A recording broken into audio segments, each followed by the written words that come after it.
বিশালগড় কড়ইমোড়া এলাকায় ব্যবসায়ী অজয় ঘোষ বেসরকারি ব্যাংক থেকে 16 লাখ টাকা ঋণ নিয়েছিলেন। 16 লাখ টাকা সুদে আসলে 27 লক্ষ টাকা হয়। ব্যাংক কর্তৃপক্ষ একাধিকবার মালিক পক্ষকে সে টাকা পরিশোধ করতে নোটিশ দিয়েছেন, কিন্তু অজয় ঘোষ সে টাকা পরিশোধ করার মতো কোনো রকম উদ্যোগ দেখায়নি। বাধ্য হয়ে বেসরকারি ব্যাংক সিপাহীজলা জেলা শাসকের দ্বারস্থ হয়। জেলা শাসক বিষয়টি খতিয়ে দেখেন এবং মালিক পক্ষকে কয়েকবার সময় দিয়েছেন লোন পরিশোধ করতে, তাতেও কোনো সাড়া দেয়নি অজয় ঘোষ।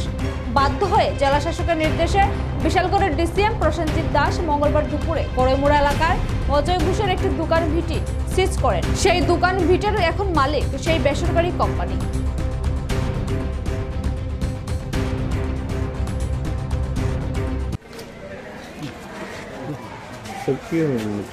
আজকে আমাদের যে বিশালগড় মহকুমার অন্তর্গত যে কড়ইমোড়া স্কুল আছে, সেই স্কুলের সংলগ্ন আমাদের একটা এনপিএ অ্যাকাউন্ট ছিল।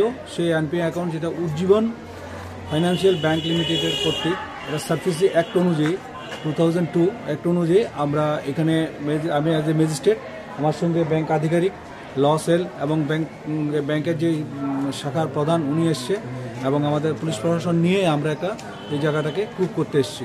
অ্যাকর্ডিংলি ওনার যে লোন অ্যামাউন্ট ছিল সেটার ওনারশিপ ছিল অজয় ঘোষ ও এজি রাবার ফার্ম কার নাম। তো এই হলো ওনার টোটাল 16 লাখ টাকা ডিউ ছিল, লোন নিয়েছিল। এটা এখন এজ অন ডেট হচ্ছে 27.52 লাখ টাকা অলরেডি আছে, লোন ইন্টারেস্ট সহ হয়ে গেছে। তো উনি টাকা দিতে পারে না। ব্যাংক কর্তৃপক্ষ দীর্ঘদিন ওনার সঙ্গে যোগাযোগ করেছে, উনি টোটাল স্ট্রেসলেস, উনি এখানে নেই, থাকে না। তারপরে বাধ্য হয়ে ব্যাংক কর্তৃপক্ষ এটা ডিএম এর কাছে দিয়েছে, ডিএম কালেক্টর কাছে দিয়েছে সিপাহীজলাকে। অ্যাকর্ডিংলি ডিএম কালেক্টর আমাদের এসডিএম স্যারকে দিয়েছে, সেই অনুযায়ী একজন এক্সিকিউটিভ ম্যাজিস্ট্রেট ডেপুট করার জন্য। তো সেই অনুযায়ী আজকে আমরা এটাকে প্রুভ করতে এসেছি এবং প্রুভ অলরেডি করে দিয়েছি। আমরা দেখেছেন অলরেডি আমরা এটা কি অ্যান্ড লক করে দিয়েছি, যেটা আমাদের চাবি অলরেডি হ্যান্ড ওভার করে দিয়েছি। এখন সার্ভিস অ্যাক্ট 2002 অনুযায়ী অ্যাজ পার রুলস অনুযায়ী উনি ওনার জায়গাটা বিক্রি করতে পারে।